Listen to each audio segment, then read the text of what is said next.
Check the mic and make sure it sound right, boys.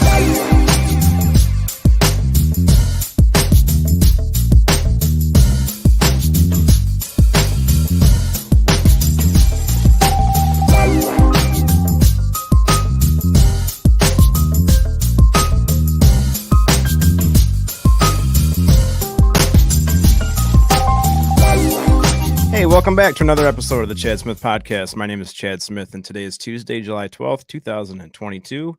And I'm joined, as always, by my co-host from California. Please welcome back, Spooky Morales.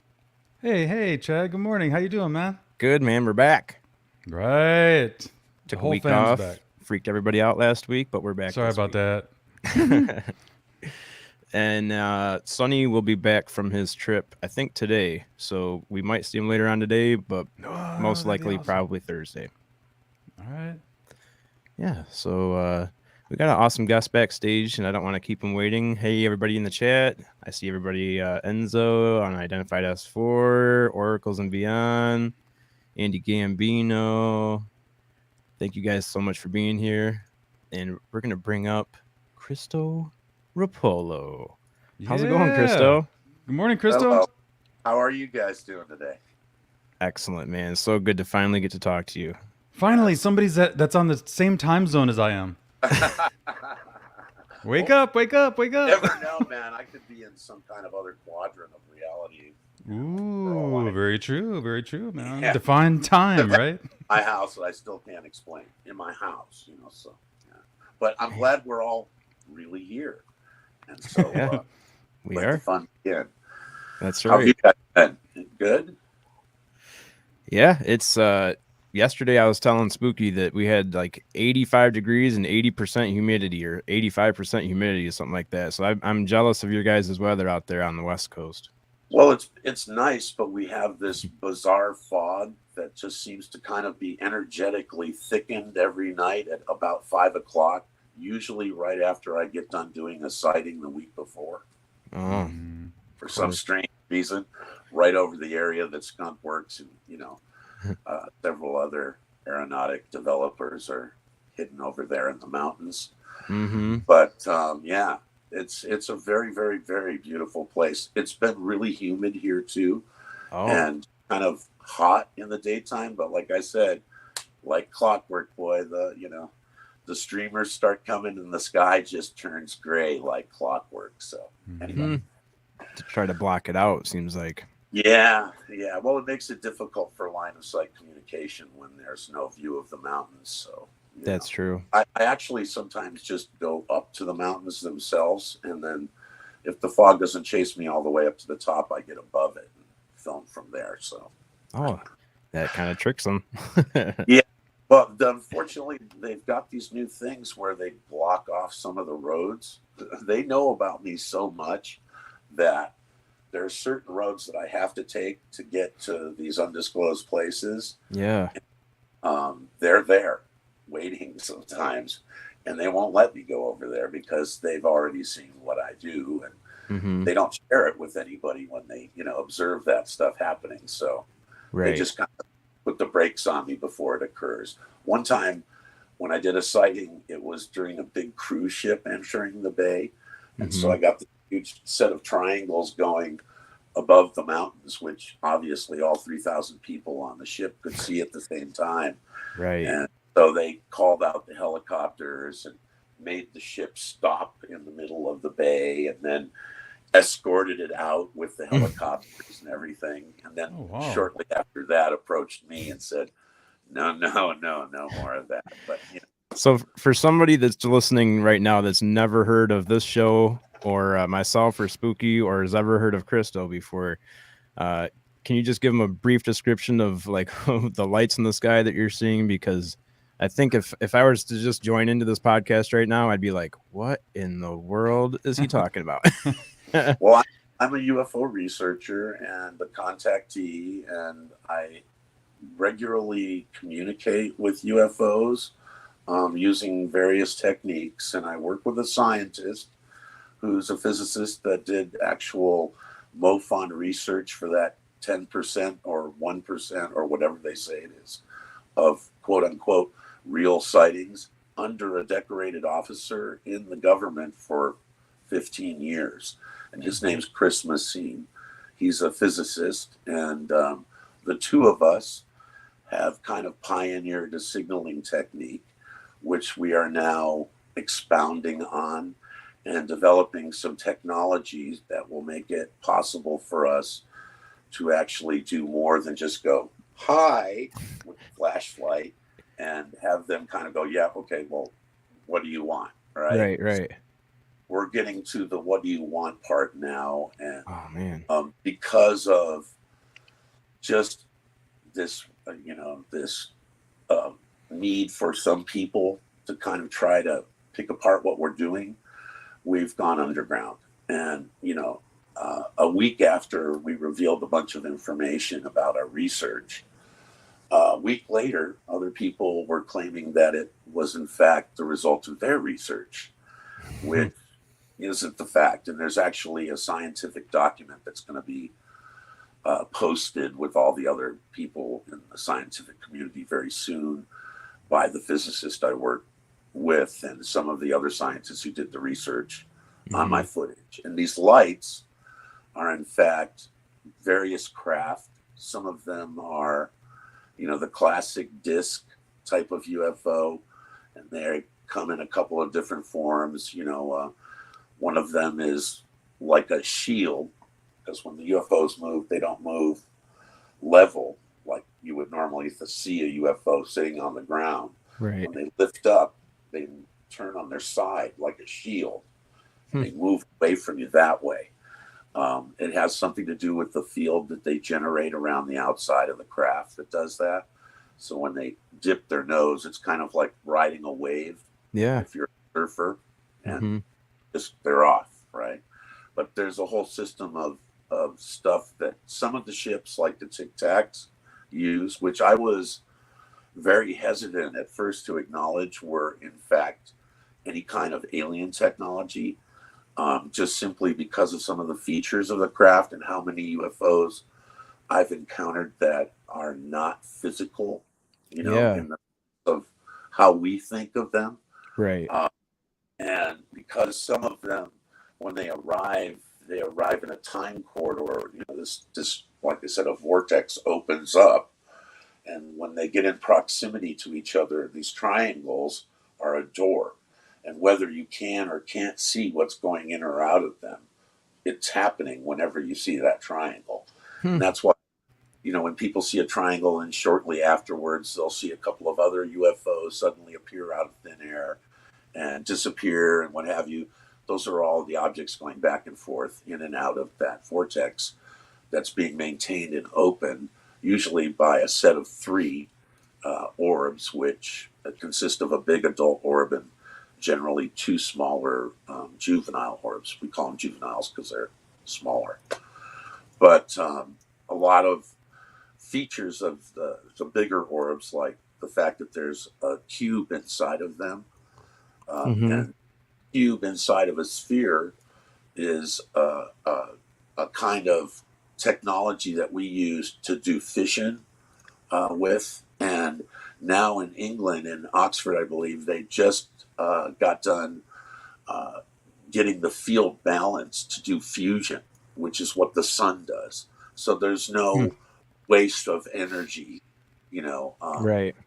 When you fire it up. There's no radiation that's emitted or, any kind of dangerous shit. It's basically free energy, right?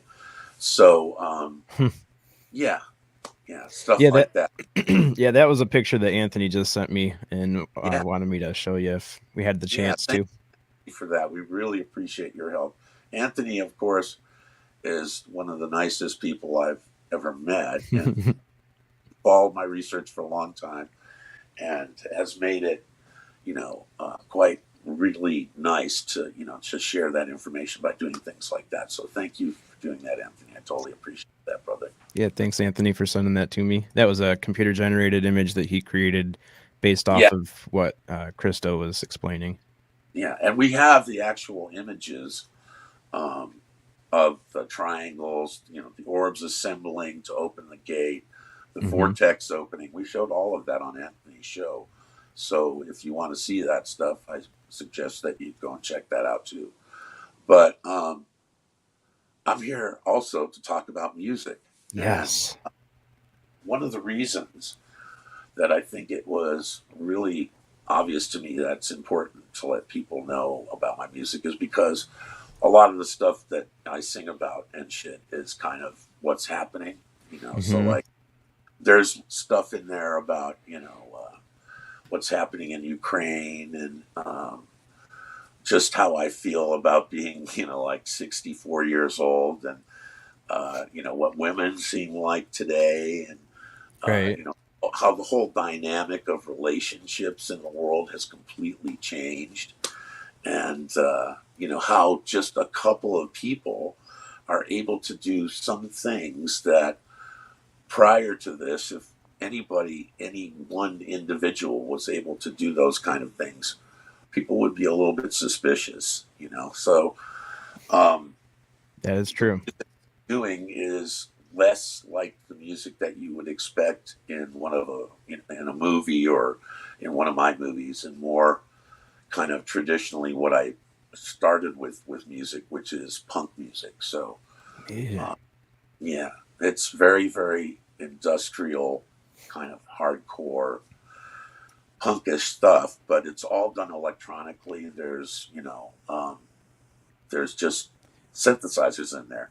Can And I you, have the, Christo, I'm sorry to interrupt you, man. I want to ask you if you could take us back. You say you're 64. Could you tell yeah, us how the music started for you, man? Like, how did you get into it? I was, um, when I was trying to play music, I started with the bass guitar, Right on. and you know, I still, it's, you know, my favorite instrument, bass guitar. Even when I play, you know, synth, it's like I start with that first before drums or anything else. And I tried to play in bands, and I was just pure shit. I couldn't read music or anything like that. I wanted to play in these punk bands, and a synthesizer was something that nobody else was playing, and you could get more gigs than just simply playing music because I wasn't really a musician. So I would do sound design for like telephone ringers and all kinds of Oh, shit, anything I could get making sounds. But nice. I still wanted to play in a band.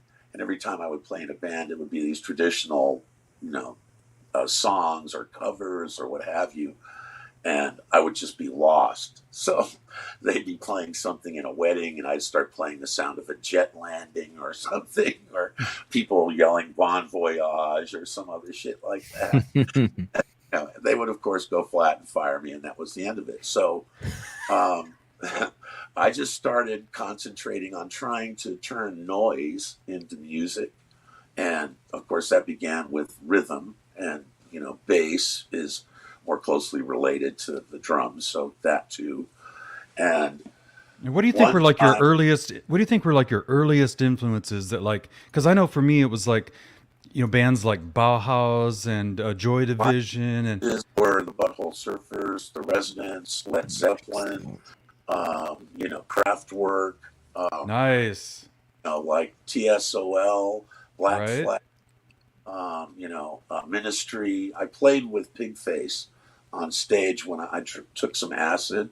And we went up to this show in Santa Cruz, and I'm up there on stage frying on 2 hits of barrel acid, and Trent Reznor Yes. within 2 feet of me playing a little Casio keyboard while I'm banging on the snare drums. And the drummer from Revolting Cocks, from Ministry, the bass player from Revolting Cocks, Chris Conley was on stage, uh, uh, Ogre was singing, a bunch of people. You know, Big Face is like this big conglomeration of industrial musicians. And what I noticed right away was that for the first time, while I was playing in front of people with a band, because I was into this industrial noise thing without even really knowing it, all the shit I was playing fit with the music that they were playing. So Mm-hmm. the light went on, you know, while I was looking at some chick with purple hair in the pit slamming around to us, frying on acid. And from there, I just took off the gloves and said, whatever, you know, makes me happy when I'm writing music is what where I'm going, you know. Yep. And the other big influence that happened to me was when I met John Paul Jones from Led Zeppelin in Salinas. And he was touring. He had broken up with Led Zeppelin, and he was doing an electronic thing where he was using iPads and playing the bass and doing all this music. And people were giving him shit. You know, they're like, what about Led Zeppelin and all this stuff? And he walked into this restaurant called The Chapel in Salinas where I was cooking. And we just hit up this conversation. And for 2 or 3 days, that guy shared a bunch of shit with me about music and technology and what is good about technology and what is really unnecessary to composition in technology and how less is more. And, you know, so that all kind of fell into that hardcore idioma. So I started this band called MPAA, which was My Prick Against Your Ass. And it was anti-censorship band. You know, we were like, you know, we're gonna be the opposite of the Motion Picture Association of America, and now it's My Prick Against Your Ass. So, you know, Dude, that's fucking killer. I love it. that is just so hardcore. Yeah.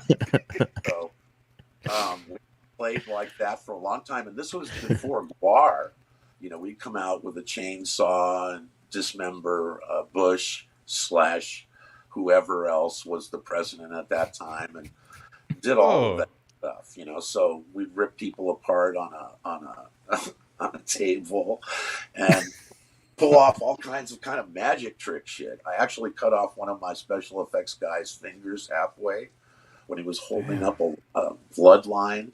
I was cutting a friend open and pulling another friend out of him, and this guy that was holding this hose that was pumping like, I swear to you, I'm not shitting. We used a pond pump, and it was pumping like 2 gallons of blood a second out of that thing.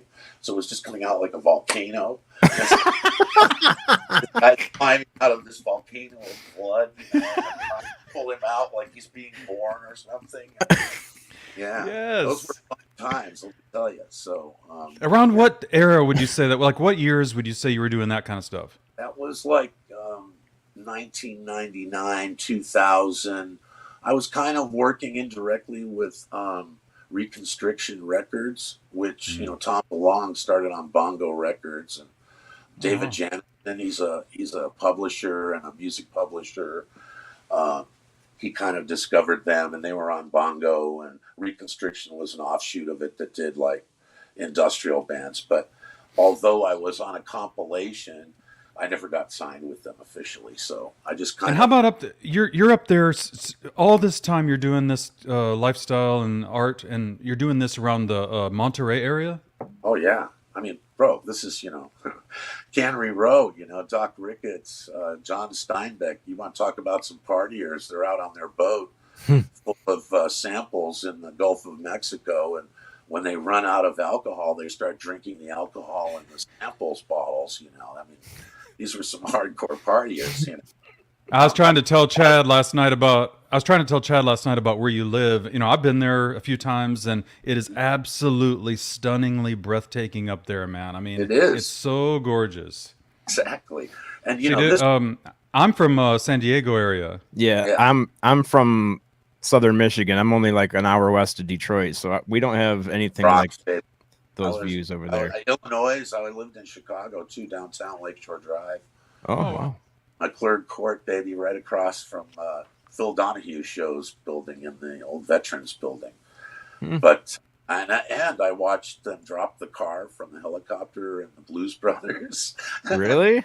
Yeah, I was in the apartment. The actual apartment building, my building, is in the shot when the car falls down. Damn. You see the water tower over to the left. Then you see these 2 big brown square towers. That's McClurg Court, where I was living. And we were just watching this crazy shit, man. We're like, what are they doing? And they just dropped this car onto this big pile of coal. It was very strange. That's awesome. Yeah. Really weird to be up in a building on the 33rd floor in downtown Chicago when there's a big storm and you're like right inside of the storm cloud itself. Right. Yeah, I've thought about that too. Like that's got to be really creepy being in the middle of a storm like that. Being so high up, and you're like, well, airplanes out of construction paper, and there was like this vent that would open up, and it was just open, right? And it would go outside of the building. Mm-hmm. Fold up these big paper airplanes, and they would suck them out, and they would fly around all the different buildings for like 20 or 30 minutes before they'd eventually get sucked into an air conditioner or something. Oh my God. But, yeah, you know, and it's in a storm. You suck one of those things out of there, and all of a sudden, lightning bolt thing right away. You know, Right. Hey, Christo, So- back to the early days of like punk and on the California. Like, did you ever make it down to like San Diego, LA area? I mean, I imagine you did. Yeah. I went to, you know, there's Vox Pop used to play down at club on the Strip and stuff. I can't remember what the name, Club Lingerie or something like that. I can't remember what it was called. But I was more like San Francisco, you know, Okay. like Primus would play at the I-Beam. Like they would open for like Sister Double Happiness or some shit like that, you know. And I mean, those were crazy shows. It's Primus, and we would pay $2 to go in and watch them play for like 2 hours. Like it just seemed like they were playing endlessly, right? And those shows were very kind of, they were, even though it was like a hardcore show, it was still kind of experimental. You know what I'm saying? Yeah. The way Primus is kind of trippy that way. I respect a lot of guitar bands, and I really like those type of arrangements and those kind of grooves musically, for especially for synthesizers, because that stuff just, I mean, like if you listen to Led Zeppelin, like Kashmir, that's the best song ever to play on a synthesizer, right? Because it's just this huge drum thing, this great keyboard part, and this fucking dark bass line, and that shit alone. I tell people, if you can't get, if you know, people say I want to write a hit song, and I'm like, well, I think the secret to that is using as few tracks as possible. You know, the brain, the human brain, I think really relies on being able to kind of put itself there when it's listening to music. So, you know, having drums and bass and guitar and shit like that less is really better, because the brain is more dealing with it from kind of like a visual audio place, not just, you know, what is the song or whatever, right? If it feels like something is happening that a person couldn't do, in other words, you know, I think people are less interested. Maybe not some people, but I wouldn't want to be at their house when they're listening to some of that shit music. Right. Yeah, I don't know. What would I do at my house if Britney Spears was playing? I'd probably Be living in, you'd be turning Amish real quick. Yeah, nothing against Britney. She's a nice chick and everything, but sorry, your music, I'd lose my mind. Oh yeah, me too, man. It's nice not being signed, because you really don't have to kiss anybody's ass in the music industry. So, right? That's the thing, is that all these. See, I really appreciate music, and I just don't know any of the stuff that you guys are talking about. So it's very interesting to hear all the different bands and artists and stuff that you guys are talking about. And but yeah, it's hard for me to relate. Have you ever listened to Skinny Puppy or you know, Butthole Surfers? Jesus Built My Hot Rod. Good Lord, man, that is a song that everybody must listen to in the morning every day. Jesus Built My Hot Rod. Put on Jesus Built My Hot Rod when you wake up in the morning. You know, if you got to take a shit or whatever, put that on for sure. You know, because as soon as the guitar goes, you're done. Right? That's it. Everything's moved right through you. Nice morning movement, you move on. But, you know, I think that some of the bands that I like should, you know, I don't know. I think that, you know, MTV had Ministry doing the music when their logo would go for a long time, right? You know, it was from Mind. And I'm like, what happened to that shit? Now it's like some guy standing in a window and a bunch of people are down on the street going, you know, I'm like, I'm sorry, I can't relate to that. Where's the music here? What is that all about, right? Yeah. We used to have a great rock show late at night. Did you ever see any of that shit? Yeah. where they have like all the speed metal bands and all the heavy metal bands, and they would come on to MTV at like 11 o'clock at night and just talk shit on each other, music industry and everything. It was awesome. Now it's a little bit too sanitized for me, you know. I still like people playing fast or not playing fast, playing ridiculously slow too, like, you know, TSOL or something like that. I lift up the lid and then I fiddle with the dead, you know, that shit. Yeah. See, I don't. It's awesome hearing you guys talk about that stuff. Mortuary, I lift up the lid and then I fiddle with the dead. That's TSOL, baby. Wonderful. Yeah, we were listening to some of your music last night, man. I was really digging it. Yeah, cool. Yeah, Yeah, man. I'm dude. gonna put this one on and see if it screws up our audio or not. But this one, Spurious Pursuits, I think you pronounce the first. Pursuits, that's a good song. I really like that one. Me and Spooks. Yeah.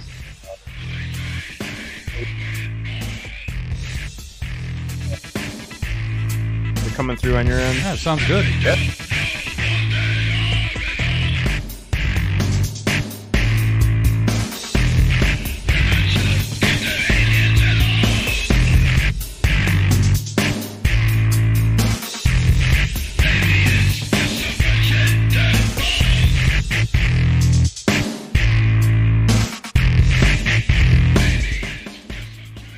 Some of that bass guitar playing, right? Yeah, I like that. I think I was drawn to that one because it's like it's got a slower beat to it, but it's like very intense. Yeah. That's the thing that John Paul Jones told me, which was, he's like, you know, punk music is cool, but he's like, you know, it's a speed thing, and he's like, and a lot of shit gets forgotten about when you're doing that.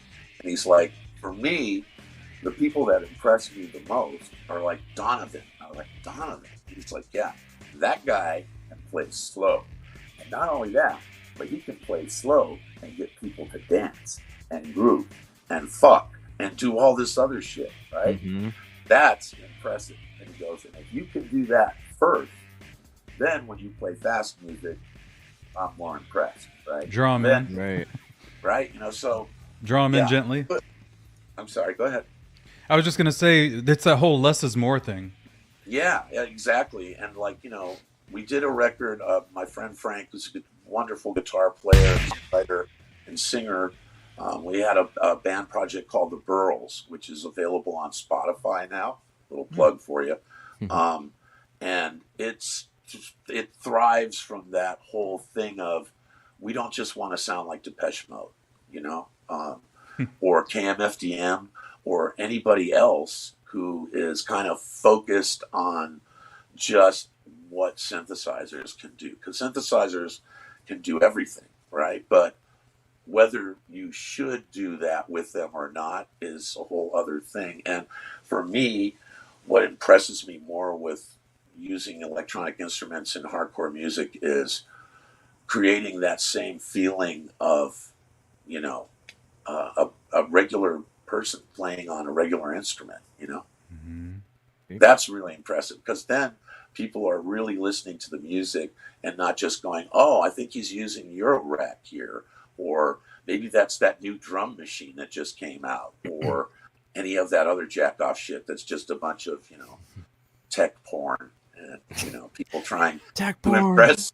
Yeah, tech porn, and people. And the funny thing is, you know, like, especially in synthesizers, if there was anything more sexually suggestive than taking little plugs and sticking them in little holes with little cables hanging all out, and it's like a big orgy of cables that are going. It's kind of hot. And everybody's pulsating and moving together, you know. Good Lord. You're getting spooky, all worked up over here. Yeah, I step back from that shit. I'm like, bass, drums, guitar, vocals, maybe some synth percolating, but, you know, there's got to be, and too, like the Boogles, you know who they are? Radio killed the. Oh yeah. Right. He had a really interesting take on music too, which is all music is shit if it doesn't have vocals. It's just shit. It's like this unborn thing. And when I was working in the band situation, I have a tendency to write a song every single day. and I want to share it with the people that I'm working with. And that can overwhelm somebody very, very quickly, especially when I expect them to send me something back within a couple of hours, to show me what they think of it, with them playing to it and shit. And it's just like this thing that's built into me. I think it's from my, I have PTSD and shit. And so it's really necessary for me to create constantly. Nice. It kind of just keeps all the noise out of my head. It's therapy. Absolutely. Yeah. Oh, big time. Big time. When you have a helicopter come down and spray your ass with a nerve agent called Charlie, and for 2 years, they have to put you in a hyperbaric chamber, keep you on prednisone so that your skin doesn't flare up for this hideous rash and all that shit. You walk softly after that. You know what I'm saying? Man, yeah, that does not sound like fun at all. Yeah. You know what? It's not only music. From the movie that I watched with you, because I've seen 2 of your movies, and I know that you're not just into music. You're also into other things like puppy dogs. Yeah. And my favorite topic, burritos. Yes.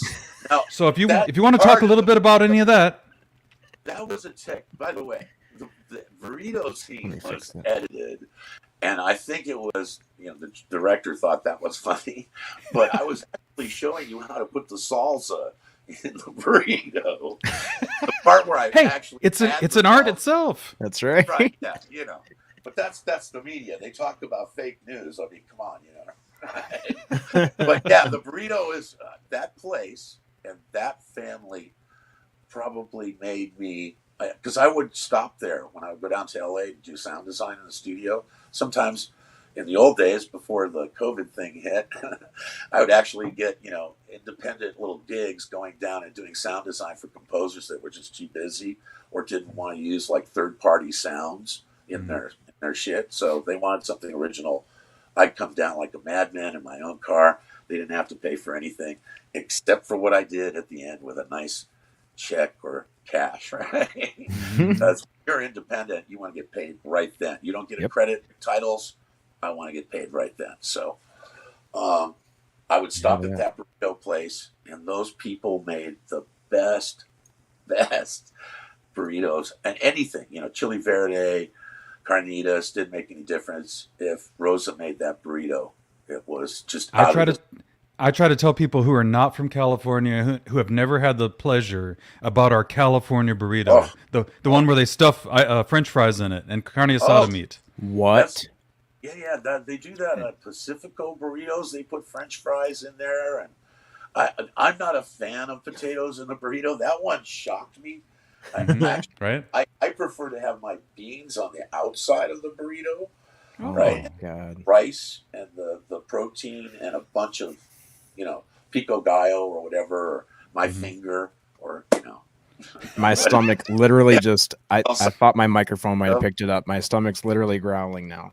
Exactly. I'll probably go and get a chili relleno after this for sure. Ooh, nice. Chili relleno, that gets you going. Nice Anaheim pepper, baby, and some egg. Good thing. Nice. If I had one of those, I'd have to listen to some of your music while I'm sitting on the throne afterward. Exactly. Help pass it easier. That's right.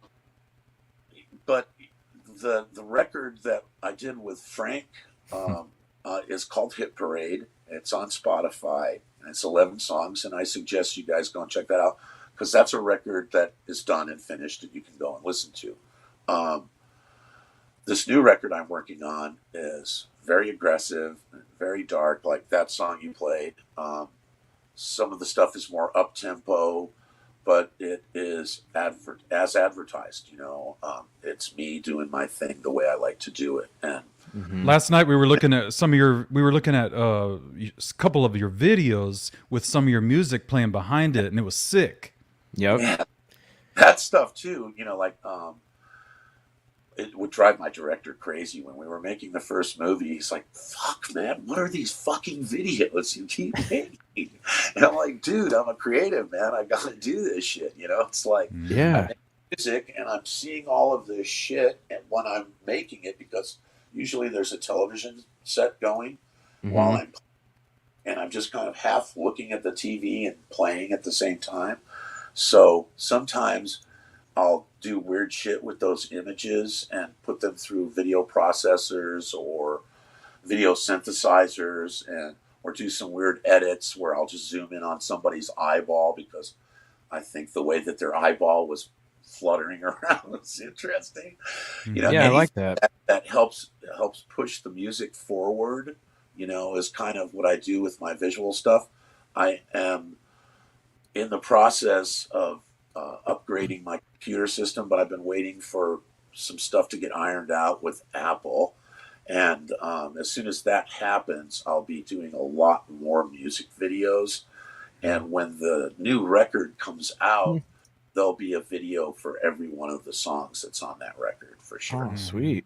Yeah, I can't not do that. It's like, you know, sorry, Justin, it's the director from my first thing. You just, because I'm like a guerrilla editor, you know, I'm just like hard edits, and, you know, I like the image to be just kind of like strange-o-vision, pixelated, like you're watching something. You ever see the movie Videodrome? David Cronenberg's movie with Deborah Harry in it? Yeah. Highly, highly recommend that movie. If none of you have seen this film, this is Deborah Harry in a movie that, directed by, you know, David Cronenberg, will completely blow your mind. And he just released a new film recently that is also kind of body horror stuff. You know, I don't know if very many people know, but I directed 2 horror films as well. One is called Flesh Eaters. The other is called The Wooden Gate, which is also on Vimeo Pro. Oh, wow. And I did a film with Scott Eastwood. It's a Western that was filmed up in Canada called Diablo. Really? That was filmed by Dean Cundy, who is the cinematographer for John Carpenter, and, you know, filmed The Thing and all that good stuff. And I actually got to meet him after we made the movie and stuff, and hang out with him and his wife. And he was, well, I'm not wearing that shirt, but I have a actual NASA shirt. You know, he made Apollo 13. And so he signed my NASA shirt, which was just like, I'm like, fuck, dude, this. Wow. Very cool. That is amazing. And I mean, you know, like, the sweetest people you've ever met in your life are these huge people that have made all these movies that we really like. And they really are just, you know, that guy in particular is an example of people behind the camera who are exactly the reason that a lot of movies are so special. And, you know, when you watch them, it's more like an environment that just takes you over. And, you know, that's why people become fans of that shit, because there's people like that working on them. You find that out real fast when you make movies. One person can never be responsible for the quality of a film. It's teamwork, and everybody has to respect everybody else absolutely 150% for it to come out, you know, truly the vision that, you know, you want it to be. And, you know, I love both of my movies, all of my movies, but I still haven't been able to touch that place yet. And I promise someday, God willing, if, you know, I'm still around, that, you know, the third movie that I'm trying to get out will be just lifted up, because there's so much stuff that I wanted to put in the first 2 that we were unable to do, either because of time or the narrative or, you know, whatever. Because when you hire another director to do a movie, I tried to direct one of these UFO movies myself, and it just came out like shit, because I'm a horror movie director, and that doesn't translate into the documentary world. Right. So, but when you hire somebody and you give them control as a director to do that stuff, you have to make sacrifices. And, you know, like I said, it's a team, so you have to collaborate. And, yeah, both movies I'm very proud of them, but I still want to make a third one that would be just like lightning bolts through everybody. And that's what I wanted to, that's what I wanted to ask you. If, you know, if you could, what would your masterpiece be? What would be Christo's like masterpiece movie? Well, it would, the film that I want to make about the UFO subject is would be much more scopically true to the timeline. So it would begin before the UFOs. It would move into that. It would show a lot more about the relationships between me and Janelle, who was my white fiance, and how that kind of played into it. I really think that to do that subject justice, the human narrative, and this is something I learned from the first director, who was a genius, Justin Garr, one of the best directors on the face of the planet for documentaries. And someday they're going to find that out and discover him. You crazy fucking studios that haven't signed him yet. But the human narrative is the most important part of anything that you're going to communicate to the audience. If you can't make that clear to them and establish who you are and give them all that background, all the other shit is just you standing up on a soapbox and preaching to people. And a lot of these UFO documentaries tend to be that. They just bombard you with endless clips of UFOs, and they're telling you, this is my big beef now, my new beef with the whole UFO community, and I hope all of you are listening, is that people seem to want to speak for the UFOs. And that's my problem I've had with doing podcasts about the subject, is people want to project their own shit onto it. I've caught myself doing that, you know what I mean? And so I am actively trying to stay as far the fuck away from speaking for them as I can. They seem to be doing a very good job of making themselves obvious to the military and the government, who, that thing in San Diego that just happened. What else is in San Diego? The Navy. Okay. So first the UFOs came out to the open ocean after flying by the pilots to say, hey, by the way, that crazy motherfucker, Christo, he had the thing on Netflix. And in case you didn't catch that shit, here we are, right? Right, exactly. The way he was telling you, we are at 39,000 feet, not just 500 feet over my head on the ground, which is where they come down to talk to me.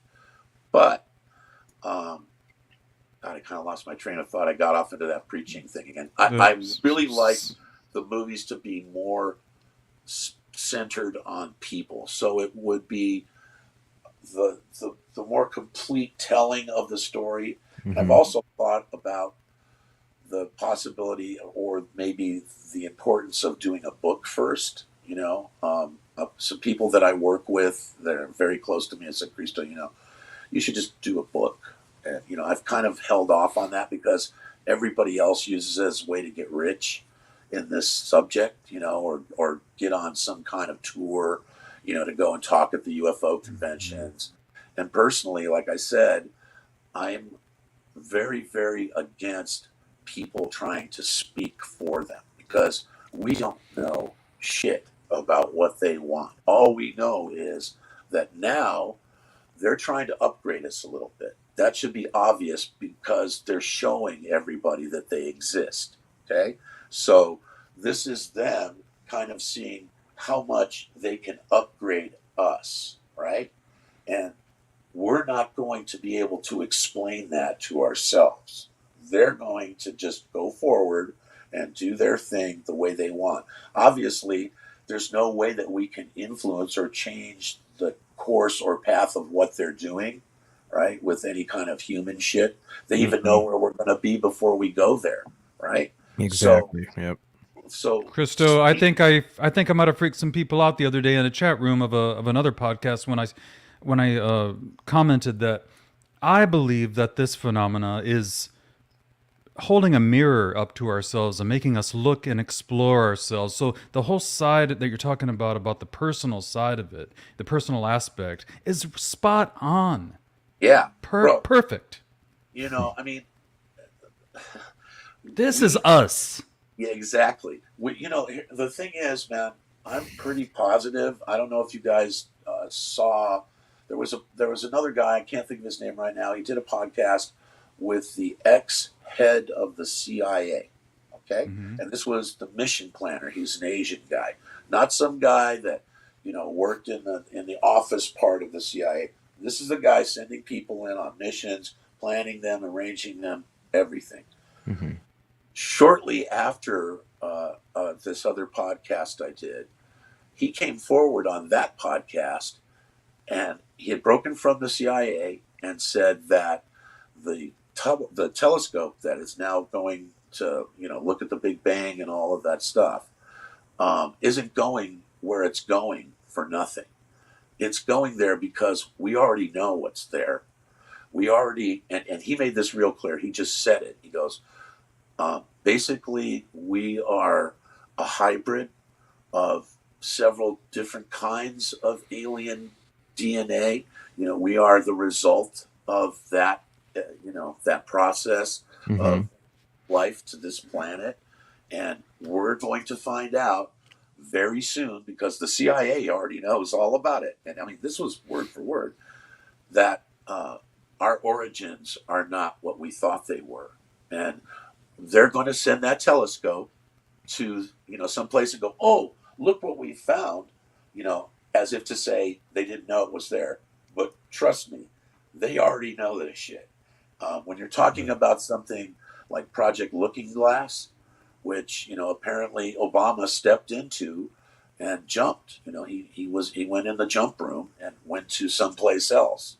And there's even a line in this new movie, I think that Tom DeLonge's Company to the Stars did, where this older couple has this UFO under their house, right?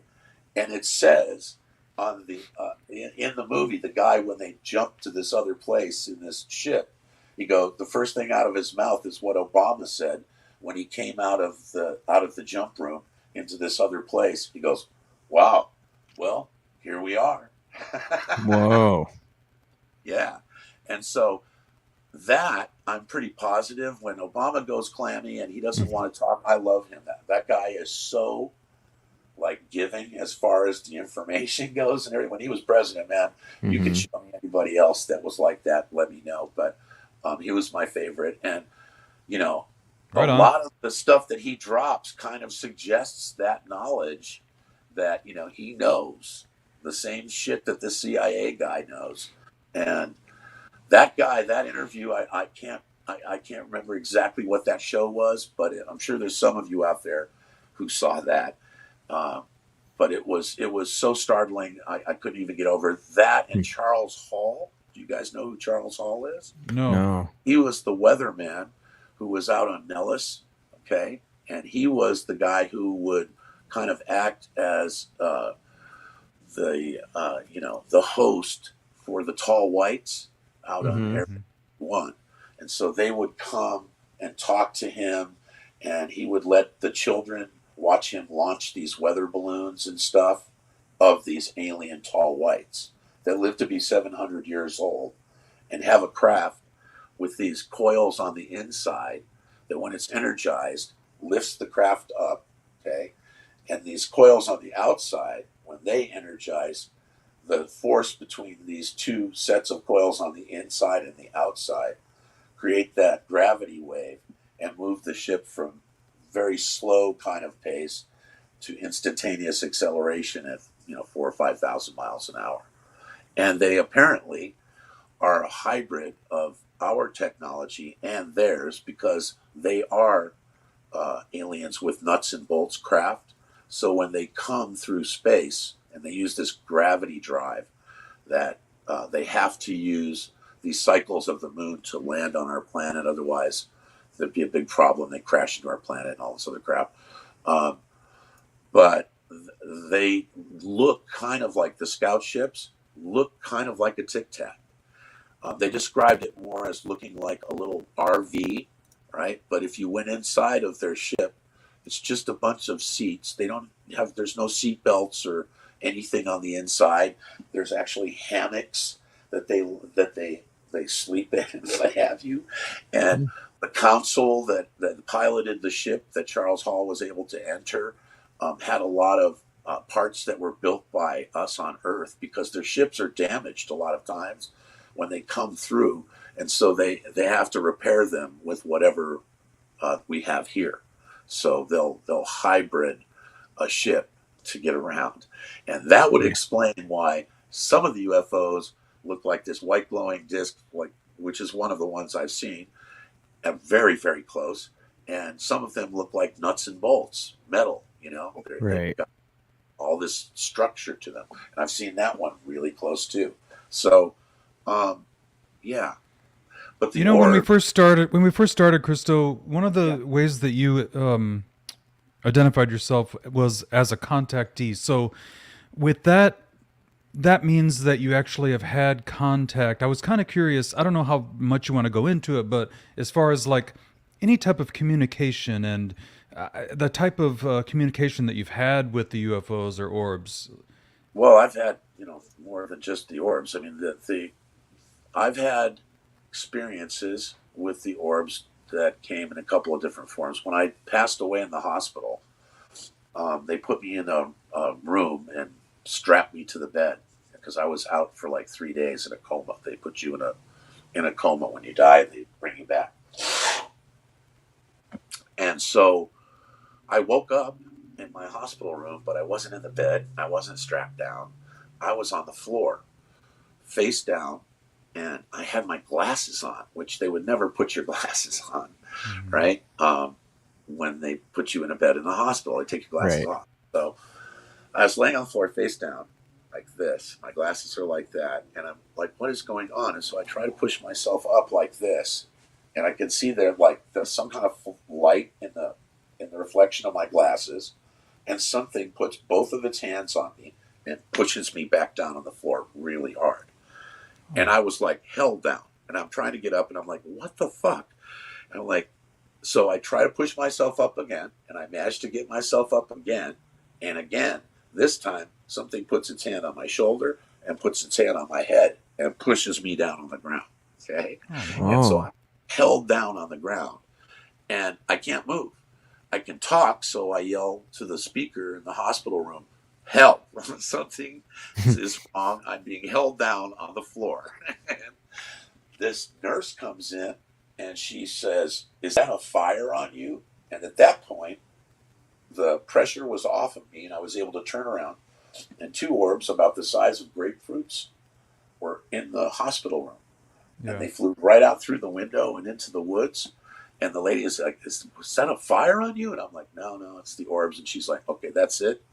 You've got to get out of this room right now. She goes, this hospital is really haunted and you can't stay in this wing anymore. And then the pink lady comes in, right? And she's like, there are ghosts in here. You've got to go right now. Or they moved me to this room that was the governor's room in front of a waterfall and all this shit, right? Big picture TV and everything because they didn't want me in that wing anymore. Wow. So, and then another experience was I was in my house and I'd had a really bad day and I'd seen the orbs like out over the ocean and I was trying to film them and I couldn't get it together with the camera and I was so pissed off and I was hunting for them, which I don't suggest anybody hunts for UFOs. I hate when people say they're a UFO hunter. Yeah. UFOs are not animals, obviously, so we're not hunting anybody, okay? Right. And I was trying to find them. I couldn't find them. I was super depressed. And I came home and I'm sitting in my living room just for like about 5 minutes after I got in the door. And I had these shades that were next to my couch in the old house. And they just lit up red like there was some kind of an ambulance out there, like when I was a kid. Yeah. And I opened the shades and they're 10 feet away from me above my, I had a neighbor and she was a captain in the Navy, but she was asleep because she would work super early in the morning. And there was 5 orbs that were like the size of like a really big medicine ball. And they were sitting there above her car right in front of me. And they started signaling me, which when the orbs do this shit, they have these ribs that are on the outside of them that like expand and contract kind of. And there's this light on the inside of them that tumbles around. They have this black spot also, which when they move that black spot at you, don't look at the black spot because they can really fuck with you if they do that. But they didn't show the black spot to me. They started talking to each other, right, with this really powerful kind of pulsating thing. And that shit brought me down to my knees within 3 or 4 seconds, okay? And when I tried to stand back up and open the door and come and walk towards them, they moved away from me very quickly and then slowly lifted up and went in the cloud and disappeared. But that was, that's 10 feet away from me. So you can see a lot of detail with these things. And when they talk to each other, it's just this thing on the inside that's whipping around, and you can feel it moving the air and shit. And they'll answer each other exactly the same. So one lights up like this, and then the other one lights up exactly the same way, like it's repeating the thing that this other one said. And then it says something else, and then the other one repeats that, and they're like, they exchange information that way, kind of like qubits do. They also will merge and occupy the same space at the exact same time, right? Which they did in front of me also. And when they did that shit, it creates this sensation in you that is like kind of almost like getting high. It's so euphoric and crazy that that's when people hear me yelling thank you and all of that shit. I can't help that shit. Okay. Right. It's involuntary. And it's when I connect with them and I feel that shit, that's what happens. It's like a feeling of complete comfort. Yeah. Like, you are here. We're with you. We're in the same place right now. Christo, would you say that the orbs, the UFOs, these are living beings? Yeah, they're conscious, baby. They are not like some fucking machine or something like that. That's what they are. And they're not like all the aliens. They're not all orbs, right? There are some physical arms, legs, head, the whole bit aliens, right? But these aliens, the orbs, they're like type 3. They've evolved beyond physicality. They have consciousness, and their technology, which is, we would think of it like magic or something, okay? I mean, when you see something pass through a solid object, or like the third sighting that I'm going to tell you about, in the same deck behind my couch, I heard Chewbacca barking when he was alive, and his dog. I came out onto the deck, and I couldn't see what he was barking at. And I looked over because there's this yucca tree to my left, and all of a sudden the yucca tree just disappears, and a wall that's behind the yucca tree starts sliding open like a door, but like more like a curtain, just opened right up. And there was this bright light that is just coming out of this opening. And I could see arms and legs, people coming towards me from inside of the light. And they were walking towards me. And the closer they got, the more intense and freaked out my dog got. But at that point, I was totally paralyzed. I couldn't move. I could barely even talk. And so until Chewbacca came up to me, and he started licking my hand and then shoving into me and stuff, then finally the door closed and they were gone. And I was just standing there with Chewbacca going, what the fuck was that? And I mean, this was just like in broad daylight. It was in the middle of the afternoon. I had nothing. I wasn't signaling, nothing. It just came out of nowhere. So those are the three. Yeah. And I've had other experiences with craft, like big flying saucers coming right up to me and shit. But those were the actual dudes, different forms. And like whatever the people were that were walking through that tunnel, they definitely had arms and legs that you could see. It was just that it was so bright in there, you couldn't see their face or anything. You could just see the shape of their bodies. That was it. Reminds me of the footage that Dorothy got of the three. Dorothy Izat got the white orbs or the white beings. She and I have such a similar string of events, the things that we do, how they communicate, like the slow shutter stuff that she does, where they're writing her name and you see people standing, and I do that stuff too. And when a jellyfish shows up, these jellyfish orbs are these multicolored things. I'll start signaling them, and they'll just go like that, really fast in front of me. I don't know what it means, And then later, when I look at the pictures of it, it's a perfect heart with an alien face in the middle of it, right? And drawn by this little tiny light that was floating in an alley in front of my apartment. So, For those that don't know, what do you mean when you say when you signal? I use a flashlight or a series of flashlights, Mm-hmm. and I will use prime numbers, and signal with those prime numbers to get their attention, Mm-hmm. and to get them to manifest in a visual sense. They're Mm-hmm. always around, always. And whether they're just hanging out by the gate or they're inside of it, they can see us through the veil. And that veil is this thing that separates the different dimensions between each other. That's why they use the mountains, because the mountains are landmarks that they use to navigate, because they're such an old feature of the planet.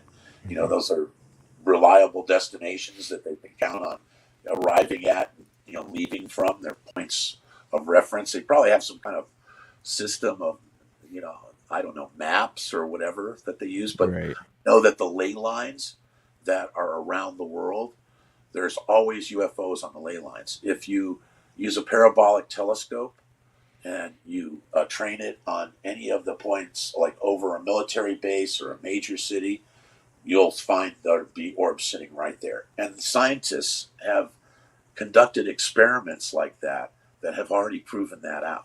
Those experiments were conducted like 25 years ago. So it's not like some shit that the Navy or the Army or the Air Force or scientists don't know about.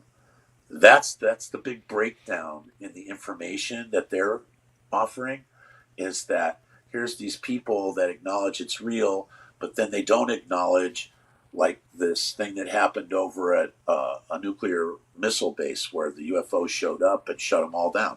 Everybody knew about that. But when they were pressed to talk about it, the UFO task force said they had no information. I'm like, why are you fucking doing anything then? Why are you? I mean, they should call me. They're using Hey, so many. Christo, I want to ask you something, man. Before we, it's something that I've been wanting to know for your point of view. This thing about the infighting in the UFO community, they call it, like on UFO Twitter and shit. I wanted to ask you your opinion. Why is there so much goddamn infighting? Why are we fighting each other and hating each other about this subject? And what is it, man, that if you could tell all of us in the community that are interested in this topic, the phenomena, what would you tell everybody? The thing is that people become frustrated seeing someone who, for whatever reason, has this channel ability and is presenting something otherworldly. They want to dismantle it. People are very suspicious, and I don't blame them for being suspicious in any way, shape, or form. But people like myself, Dorothy Azat, Adamski, Billy Myers, okay, all of us, after a certain amount of time in public, speaking on this, have all gone underground. And the reason is because it's, the thing that the government says about people aren't ready for this information, believe it or not, is kind of true. And I know that because when you present scientific information, like the scientific information that I shared with on this other show, and people it just kind of goes like that. You really, really realize at that moment that you've stepped over the line, and you've assumed for one reason or another that because you can do this thing that you should speak for them when you should not at all. And people want you to do that. They want you so badly to say, so why are they like this? How do you know this? How do you know it's not a plane? Blah, blah, blah, blah, blah, right? I tell them, I know because I've got 20, fucking years of experience doing this. Okay. And I've made mistakes along the way, and I've figured out what they were, and I don't make those mistakes anymore. Right. But also, I don't have like the huge budget that some of these people have. So I have to use the tools that are available to me. And that creates a lot of suspicion with people too, because, you know, they want you to have the greatest, latest shit. And Have you ever wanted to like just give up the whole thing of, you know, showing people your footage and you're like, fuck Sure. this, man. Fuck all these people, all these haters. Oh yeah, absolutely. Pretty much, you know, a couple times after I spoke publicly, I was like, that's fucking it, man. Yep. Yeah. This was a scientist sitting next to me who explained for 30 some fucking minutes exactly why anybody who's going to tell you that what I'm doing is real is. Okay? That these are not pixels. That this is what it looks like. You know, I've thrown myself to the wolves so many times in frustration because I wasn't sure myself if I was just bullshitting myself or not. Right? But I put all that away now. And that's very honest of you, brother. Thank you for that. I really appreciate that. Nobody's perfect, man. Nobody is perfect. And yep.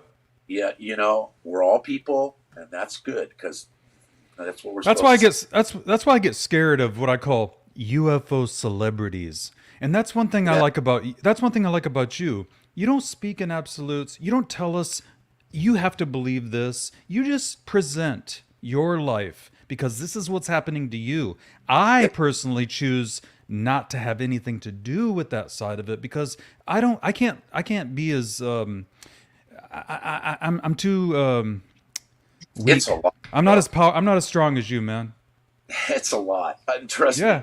Probably are stronger than me. There's sometimes, man, where I'm crying like a baby over this shit because it's so pisses me off. It's fucking personal, man. Yeah, it is. And it's that's why like the scientist and I, we had a meeting the other day, and Chris and I are developing some new technology to communicate. And so it's not just this with the flashlight, okay? I want them to understand what I'm asking them, and I want to develop a real language, method of communicating that is based in, a technique that they can understand. And right now, we're getting closer to that.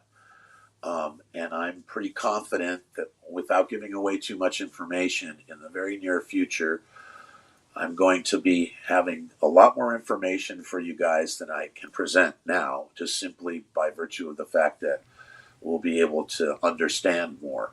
But it's still in the development stage, and although we've had some very positive results, and are pretty sure that we're going in the right direction with this. It involves 160 kinds of math, okay? Whoa. Make it happen. And, I was very shitty at math. Me too. That's why the scientist isn't here right now, as a matter of fact. I wanted him to be here, but he's working on that shit right now. Maybe next time. Yeah. Well, it's a combination of a machine and science. Whoa. Yeah. Dude, I was just thinking, thinking about Chad is, can you imagine if Christo went out there with Carl on some of his, because we have a buddy that goes down to the southern Utah, and he gets the same type of phenomena happening that you see like places in like on Skinwalker Ranch. No, he has no hair on top. He always wears a beanie like this. But he's out there looking at the petroglyphs and shit on the ancient stones. Yeah, but there's a lot of phenomena that happens out there. A lot of UFOs. The petroglyphs out in the desert also have the aliens with the antenna or antlers. That's right. And when I tell people, I'm like, Bullwinkle, they didn't choose that form to show themselves to me when I was a kid for nothing. I mean, later on, a lot of significance around them coming to me like a moose, had. So, yeah. About what time of your life was that happening? Did you when you had those types of years old. I lived in Benton Village in Cleveland, Ohio. 7 years old? Yeah, and we were That's in the our same with me. yeah. Let me tell you something, man. When you see Bullwinkle stick his face through the window and bite you on the nose, you do exactly what I did. You just pass out. But Oh. yeah, he spoke to me, man. And every time after that, too, I would see Rocky and Bullwinkle on TV and Fractured Fairy Tales and shit, and I would get just terrified, and I could not watch it because of Bullwinkle. Hey, Christo, can you see the screen that I shared? Yeah, yeah. Okay, so The this is petroglyphs. them out. Yeah, this is them out in southern Utah at the petroglyphs. Oh, that's so fucking awesome, dude. Look at that shit. See, look at the antlers. Look. I want you to go out there with them, man. That would be Oh, sick. I do too. I've wanted to go to a lot of these places. I talked with the networks for years about doing a show, and we were this close to getting the okay from the network to assemble a team of people that I consider to be, the top of the center for UFO people like me. And we would get in a jet and go to a place like that and start signaling and attempting to communicate and experience the whole sighting on camera live on that show every episode. And they said instead they went with what they're doing now at Demi Lovato. which Yeah. they're using a bunch of my techniques again. They just went to the rocket mode with signaling with lights and lasers and all this shit, right? And got the UFO orb to come out of the corridor at the top of the beam cone, right? And destroy the rocket that they had fired up to signal the UFOs. But they're using signals, they're using lights, they're, communicating by creating some type of a triangular formation with the lasers. The vortex opening just above the triangle that's on the property. That's interesting. But for me, I'd want to see a show where the orbs materialize on camera right there for episode 1, right? So the whole Why team, are we not? Why are we? We get so much bullshit content from these Because apps like people- Netflix. Why is there not a series with you and Anthony? because people want these very vetted guys that that they know play golf or have a normal life and life. It's not some fucking hippie dude that plays UFO golf. celebrities. I'm a little bit too much for them. So Look at that's this dude. kind of the reason. Although I think, Whoa! yeah, look at that shit, just unbelievable, unbelievable. Oh yeah. I mean, they drew it for a reason. Yep, they This sure isn't did. just out of their imagination. This is No. real stuff. And there's horns, right? I mean, Yeah. Right. And they're red. I tell everybody, I go, man, let me just tell you something. This lifetime is not the end, okay? Consciousness is forever. You're going to keep going until you get something right, and then you go to the next tier. But I'm convinced that the aliens are upgrading us. By allowing us to know that they exist, they're hybriding us. They're upgrading our brains. They're making us calm down a little bit more, They're probably just as tired as I am of watching us argue about whether they are or aren't here or all that other bullshit. And now they want to high grade us. And one other thing. Think about Earth, okay?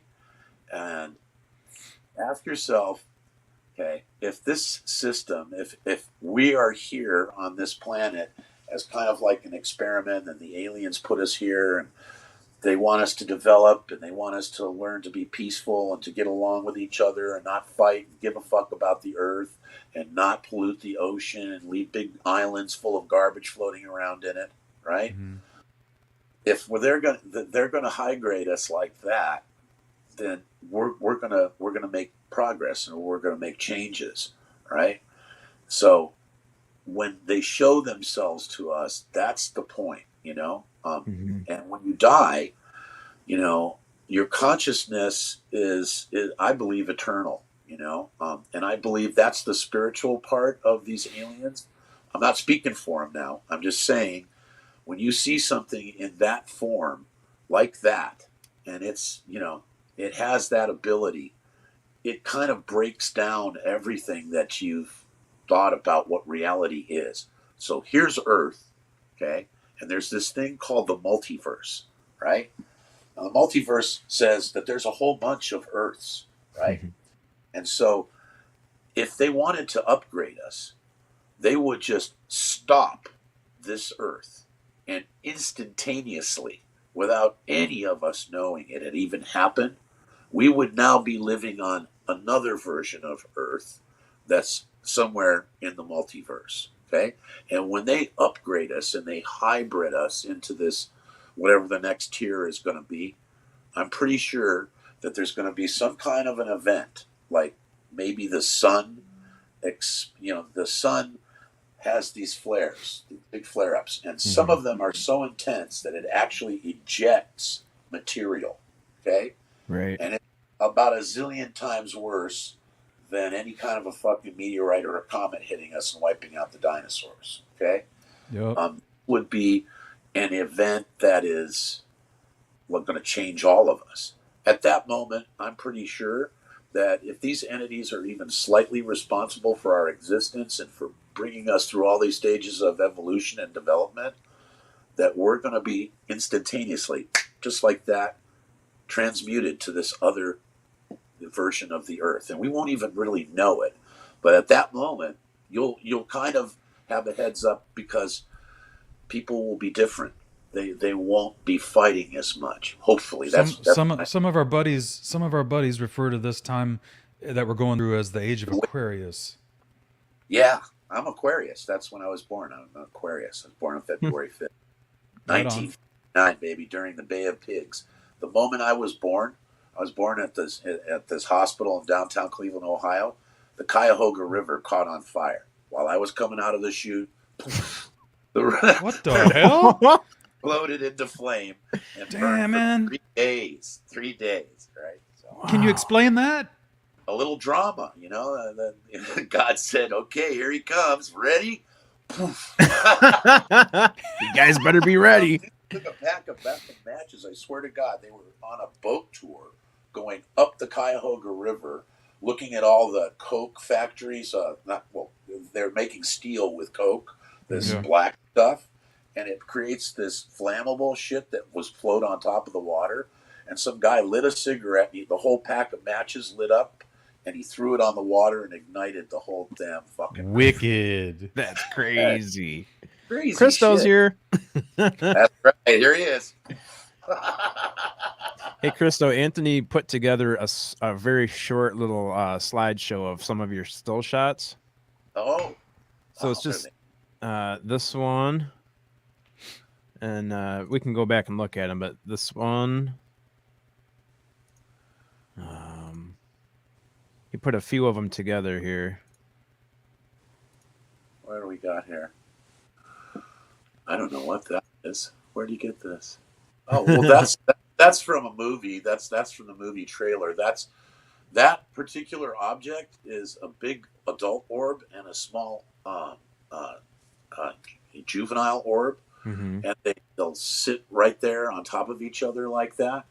But that's kind of like them moving into the aura. You see how the one orb is entering the actual aura of the other one? Yeah.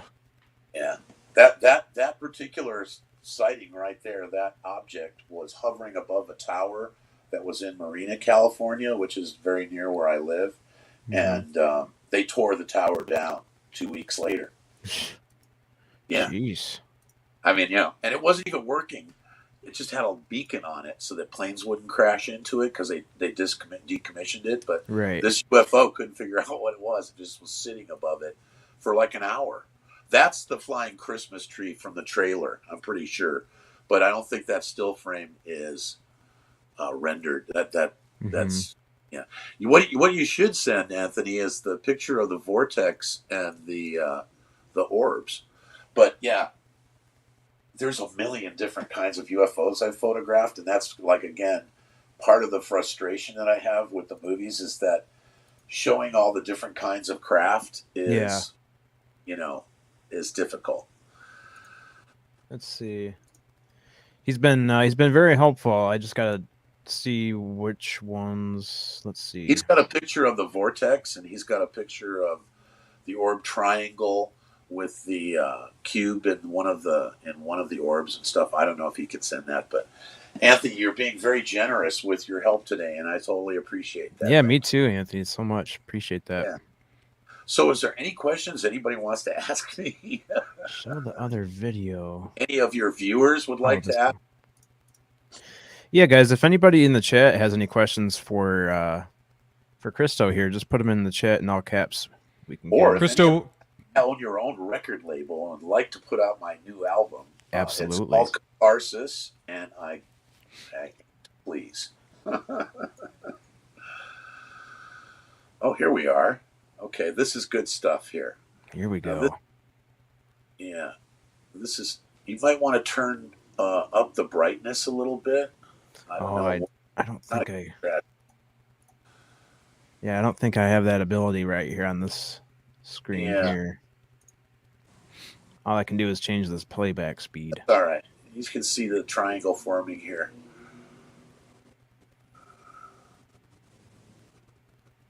That's some video that he sent. Yeah.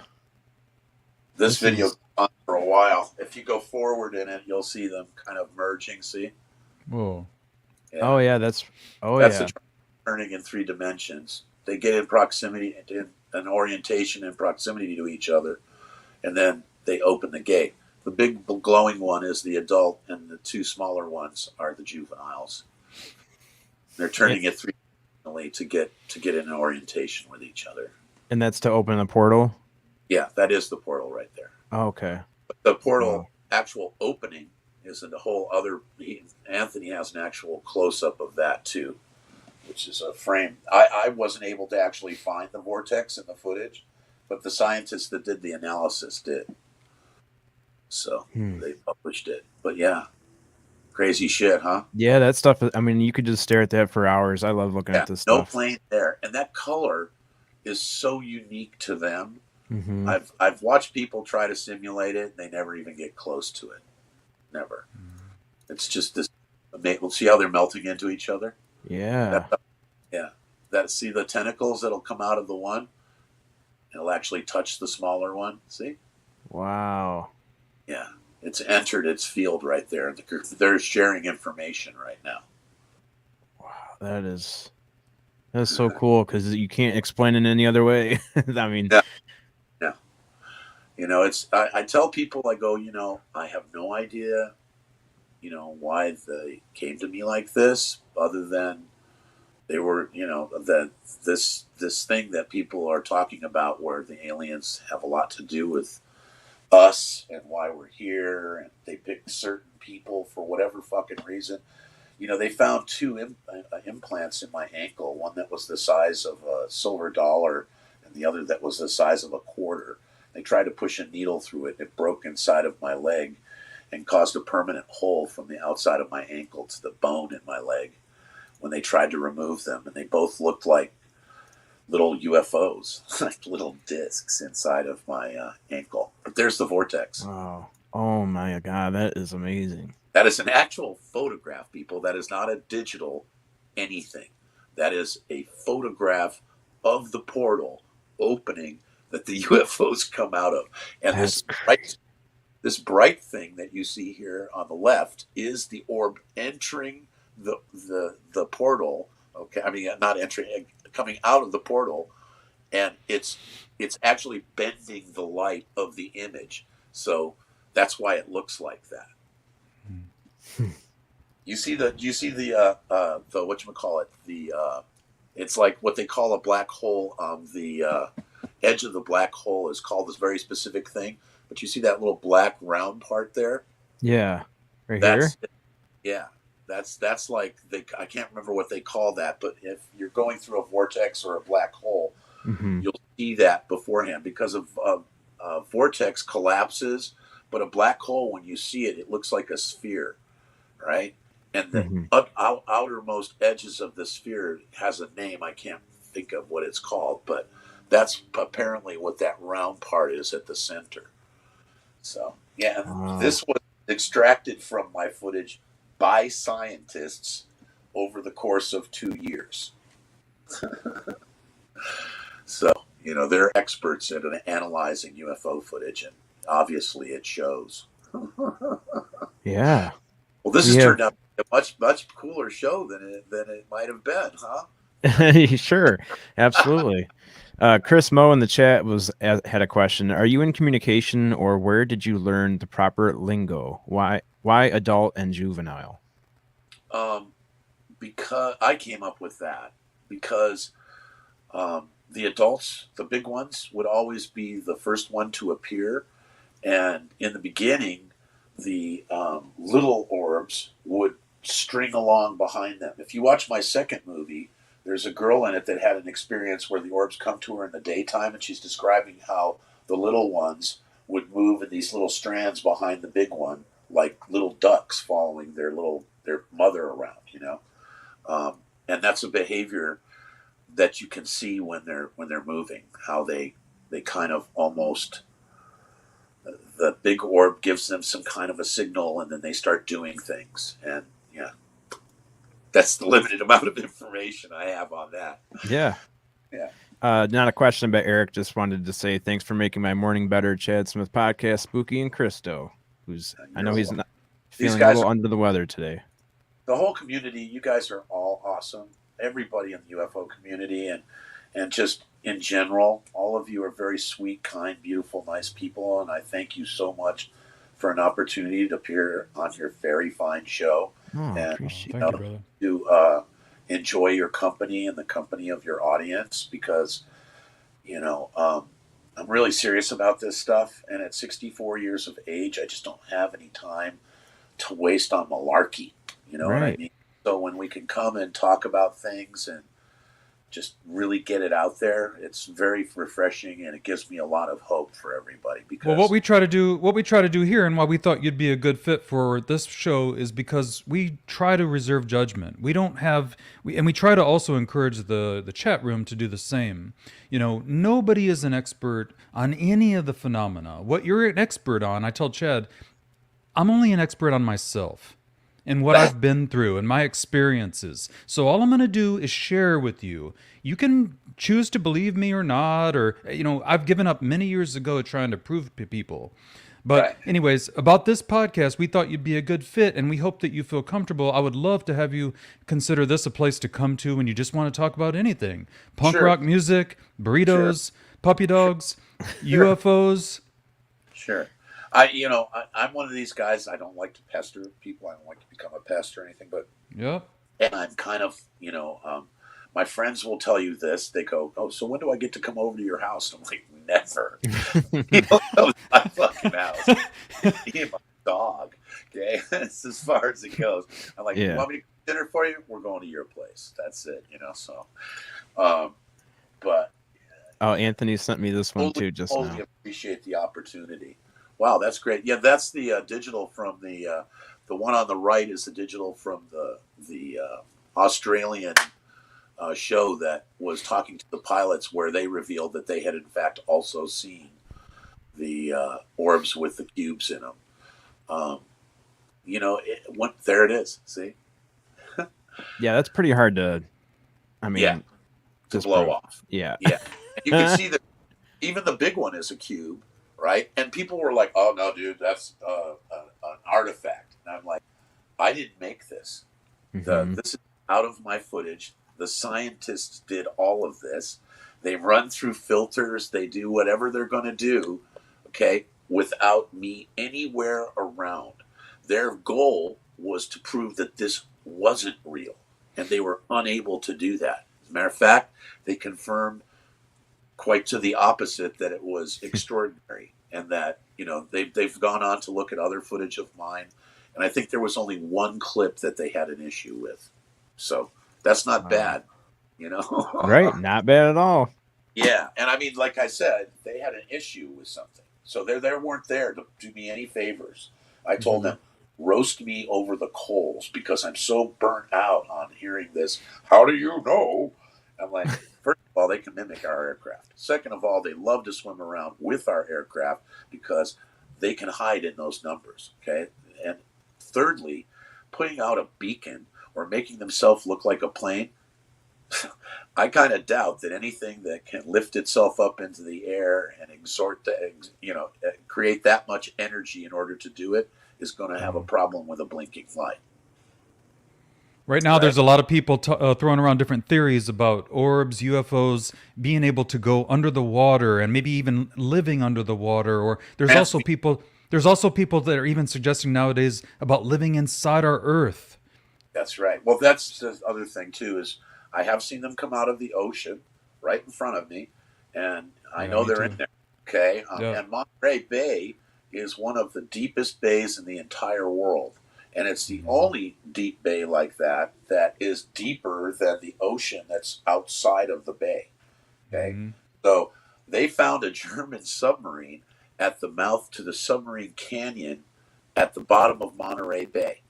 And there is a few people, myself included, who believe that there is some type of a channel that leads from the submarine channel right out to the Dalles Desert in Nellis. And that's where they test those submarines, okay? And move back and forth. There's also down in Santa Barbara, or right around there, not Santa Barbara, but it's somewhere in that area. Like Catalina? In Catalina, someplace, not Catalina out on the island, but closer to the shore, there is a structure with pillars that are like 100 feet high. And this is a real thing. You know, it's a real feature right off the beach. This big open chamber in there almost looks like a Roman amphitheater kind of a thing, you know. But it's definitely big enough that a nuclear submarine could go right in there and hide or whatever. But you know, for years, this thing was on Google, and I'm like, that's a fucking submarine. I know what the dimensions of a German submarine are. And that's submarine. People, no, it's a rock formation, blah, blah, blah. And just like 5 years ago, they acknowledged that it was a German sub. So what was there is my question. I don't think they were looking at, you know, underwater sea worms or anything like that, right? Right. Or working with Mabari. Right. Oh, thank you, Anthony, for putting that in the chat. Yeah. Thank you, Anthony. Everything. Yeah. Crystal does have 2 movies, The Curse of the Man Who Sees UFOs and The Man Who Sees UFOs, which is part 2. Right. And then there's Wooden Gate. There's Flesh Eaters, the horror movies. And then there's Diablo, which is the Western with Scott Eastwood, filmed in Canada by Dean Cundy. I really like Westerns, so I'm probably going to have to check that one out. Yeah. It is, you know, I'll tell you something, man. Making a movie is like crazy. The amount of people that they used to shoot that film. They were filming simultaneously in the same place up in Alberta, Canada, that they were filming Django simultaneously. Oh, wow. No, excuse me, The Hateful Eight. Really? Yeah. They were filming right on the same property. They could actually see the locations. What a project that was with the whole... Yeah. They filmed up on the top of this fucking mountain with a Panavision camera and had to carry it up there, which is like, you know, this is a big, big fucking thing. Carried that thing all the way to the top of the mountain to get this shot of this valley. Right. Crazy pick. You know, Dean Cundy. Go figure, you know. That's the movie that was shot in Panavision. Yeah. Well, it's not. I think it's 16:9 or something, or you know, it's widescreen because he always shoots everything in widescreen. He used to shoot in 235, which is really narrow letterbox. That's my favorite. You know, that like Good, the Bad, the Ugly. All the Sergio Leone movies are all shot in that aspect ratio, but it has a tendency to distort and kind of warp the outer edges, and you'll get these weird lens flares from that aspect ratio. So they went to 16.9, which, you know, it's okay, but I like just feeling like, you know, I like that wide thing, you know. When I direct movies, I'm really crazy about aspect ratio and about, it's all about your vision, how you want it to come across. I like things composed, you know, so that you're drawn into the thing, not just you know, look over here or over there, you know. I actually thought about how I was going to sit in front of the camera now. You see, that's one of those kind of compositional element to it, right? Yeah. And I like you guys. You got a much better backdrop than I have for sure. I've got plain walls, but you got Oh no, you're fine. It's all about the content, man. Stinky things going on. Pretty cool. You know, somebody else I would like to introduce Christo not only to Carl but also to Ben and Joe. Oh yeah, with UFO Garage. Mm-hmm. Sure. That'd be great to get him on there. I'm holding off on views on the subject until I have more information about what we're going to be doing with this new project, the science thing. But I'm offering people an opportunity to contact me to do two things. One is I want to put out a vinyl of my new music, and I'm looking for a label that can do that. Yes. The other thing is I would really be interested in talking to people who are serious about working on a third film as a director. I warn you going into it, it is a big responsibility and very long and arduous road because, I'm like crazy about shit. And I just...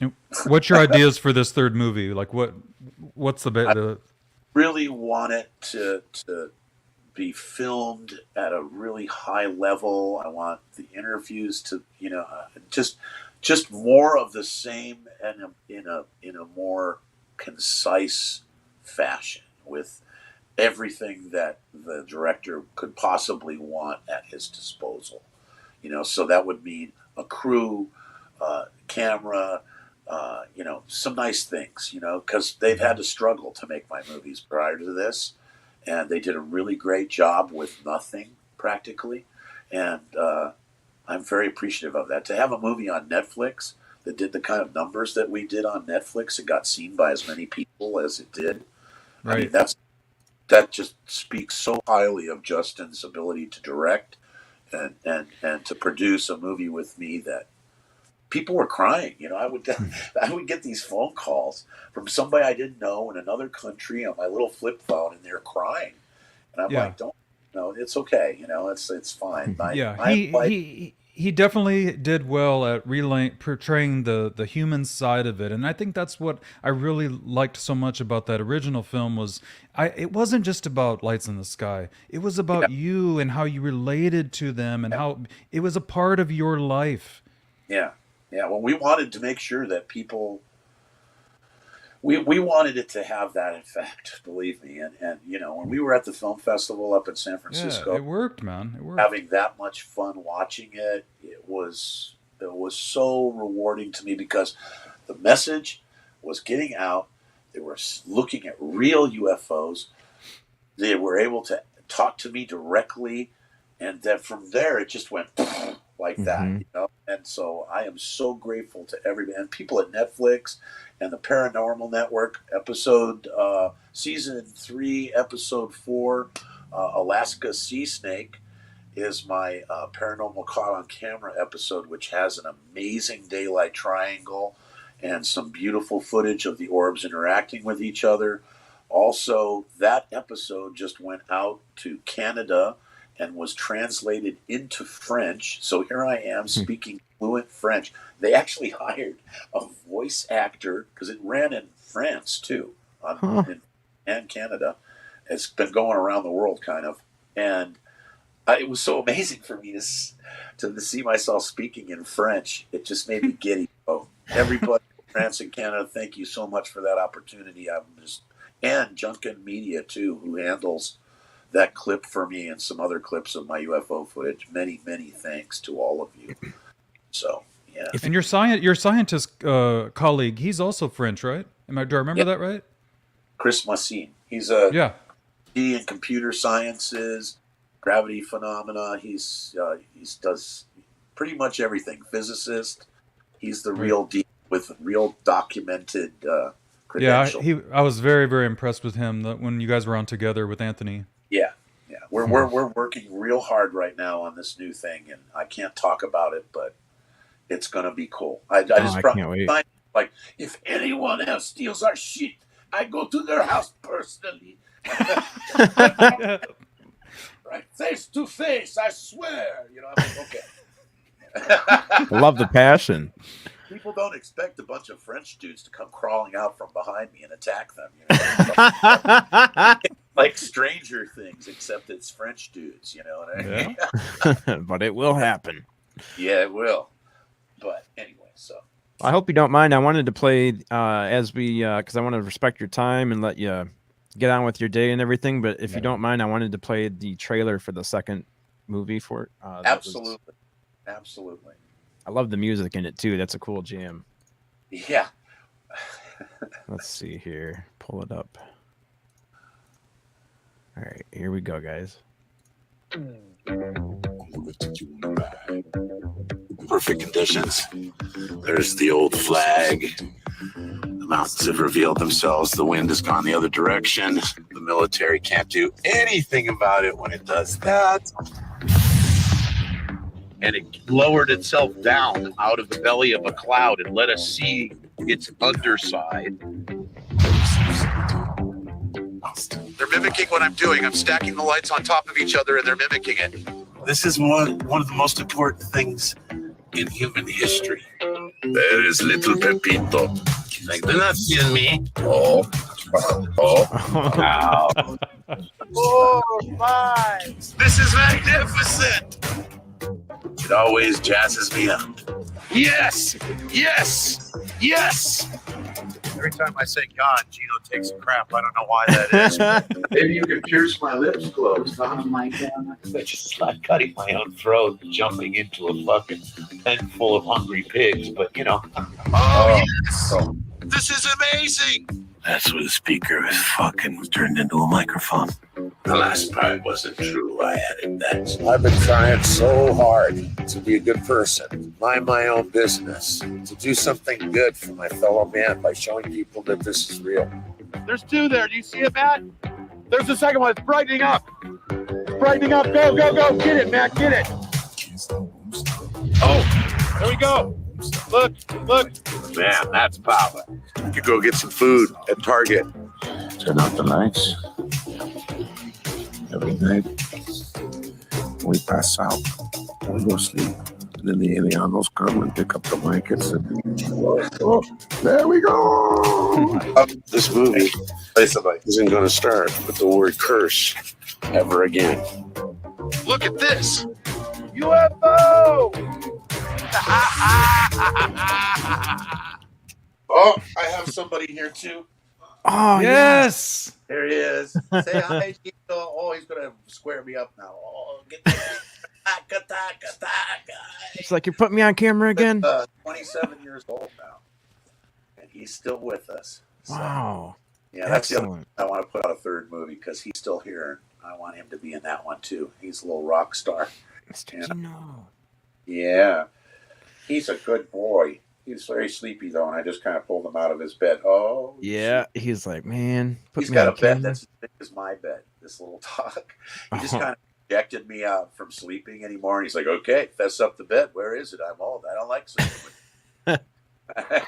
Can appreciate that. Okay, go get some water, Papa. So anyway, yeah, everybody. Yeah, I Christo, hope you've enjoyed this, and I really appreciate all the help from everyone that has contributed today.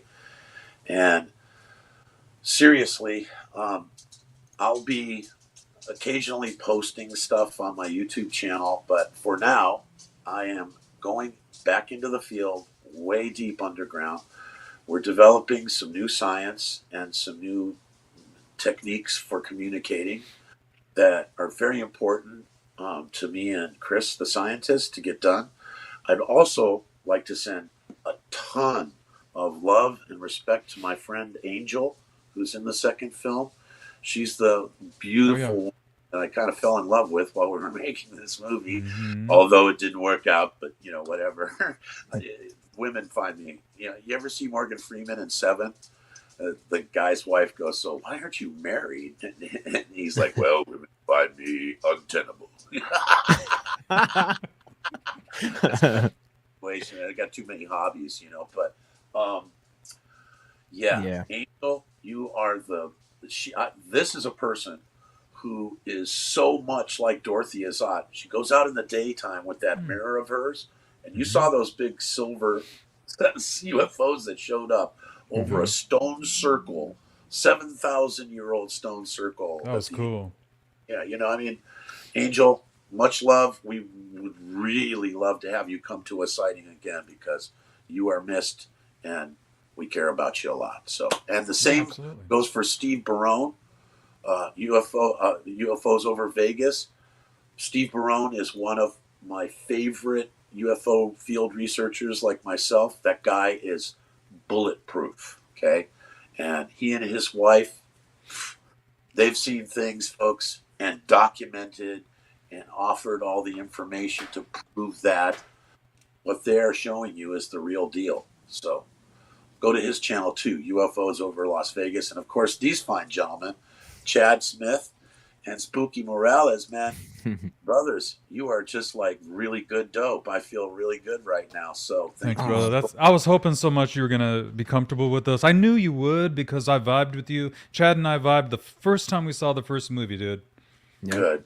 So much. I'm so glad, man. And just send me vibrations. And if you know anybody that's, like I said, all the above, I'm open to people with the vinyl. I'm open to people with, who are interested in directing or producing or helping me to produce. Because I really want to make the third movie stand out. If I'm going to do a third one and it's going to be the conclusion to a trilogy of films, I want it to be special. So I cannot wait for that. Luck, everybody. Thank you so much, Christo. This was awesome. Yep. Yeah.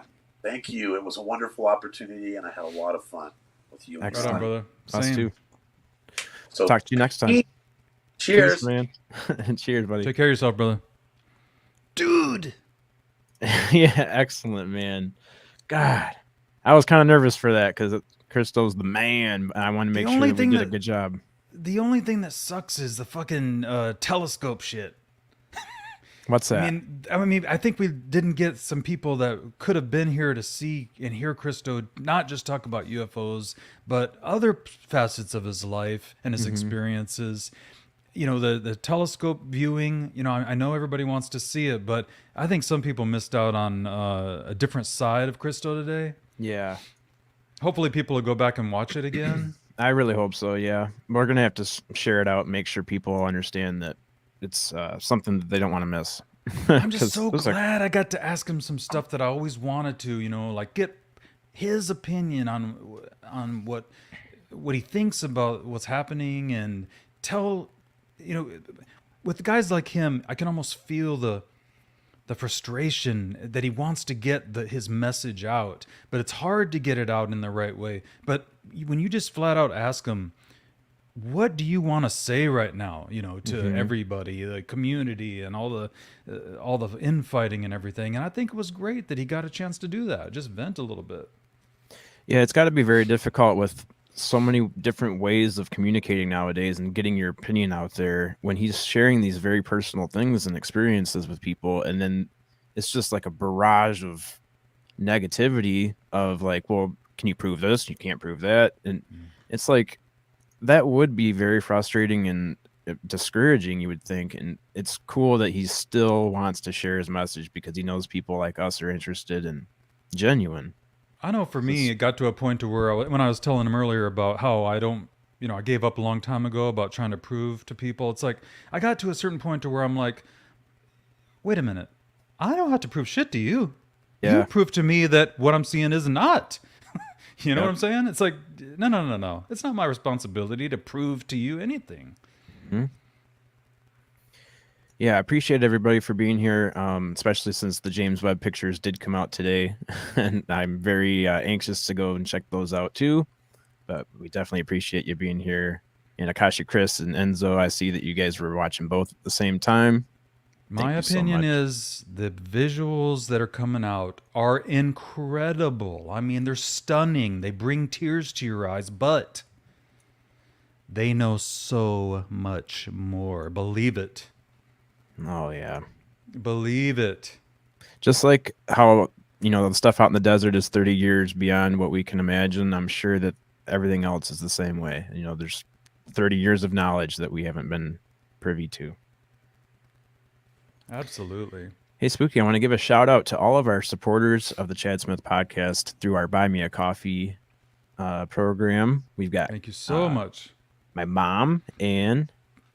I'm going to call her Annie C because that's what she goes by on Annie C. on YouTube. We got Rodney Posky, Supporter Plus member. We got Deanna, who's a Supporter Plus member. Jake Smith. Decon. My cousin Jake Smith. Thanks, buddy. Enzo Surreal. The amazing Got Terry Enzo. Brown. I haven't seen Terry today. Hopefully Terry's okay. Mhm. Terry Brown, thank you so much. Akashi Chris, thank you so much for being a supporter. My And we got sis. Cassie with Oracles and Beyond as Another a supporter. sis. That's right. Thank you guys so much for being a member. And if you are interested in becoming a member of the Chad Smith podcast, this is a little shameless plug real quick. We do have 2 different tiers. For $5 a month, you get a shout out like I just did, plus a sticker sent to your choice, your location of choice. And then for $10 a month, you also get the shout out, the sticker. And then we have a Paranormal Chop Shop after show every Friday evening. It's actually Saturday morning by the time we get it going. But after the Chop Shop, we do have a little little after show that's not on the air, not on YouTube. And if you'd like to join us for that, that $10 a month donation does get you into that party. And that's at buymeacoffee.com/ChadSmithPC. So thanks everybody for being a member of that. And Thursday we do have a show. I just saw that Cassie booked somebody for Thursday. Ooh. And thank you, Cassie, with Oracles and Beyond, for taking care of all the booking for the show. That takes a lot of pressure off of us. Appreciate that. So we're going to have Sassy Explorers on Thursday, another urban explorer to talk to. Can't wait for that. I love that kind of stuff. Mm-hmm. Finding it's cool to see, because urban explorers, it's like they all have their own thing that they're interested in. Like some people go into theaters, some people go into abandoned factories and stuff like that. So it'll be interesting to see what the theme of their channel is. And did you say we might also get our Sonny back? Everybody's missing God, Sonny. I hope so. Yeah, Sonny's supposed to be coming back to his house today, so hopefully I'm praying to the Lords above. Ooh, Did and we get? maybe he's got some video or some pictures or something of his trip. Yeah, I really hope that, because he's been seeing some stuff in the sky at his house, so hopefully out in the middle of nowhere where he was at, he got to see some stuff. If not pictures and videos, at least he's got some experiences. If we got to give up Sonny that long, hopefully we get some stories out of it at least. Oh, there's gonna be some stories. You better My believe Lord. I'm gonna put Christo's music on while we're.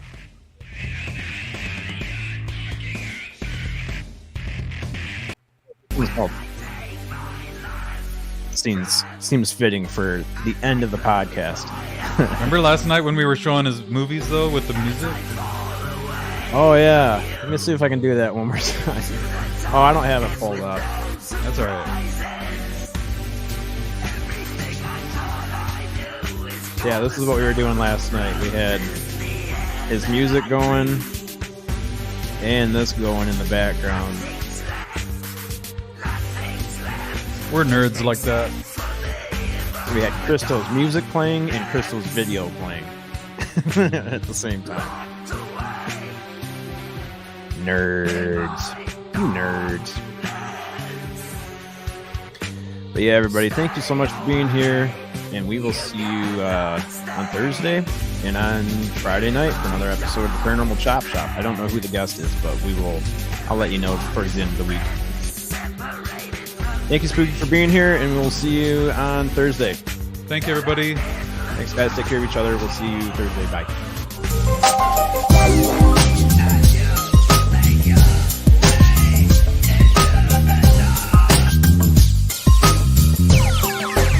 It sound right, boys.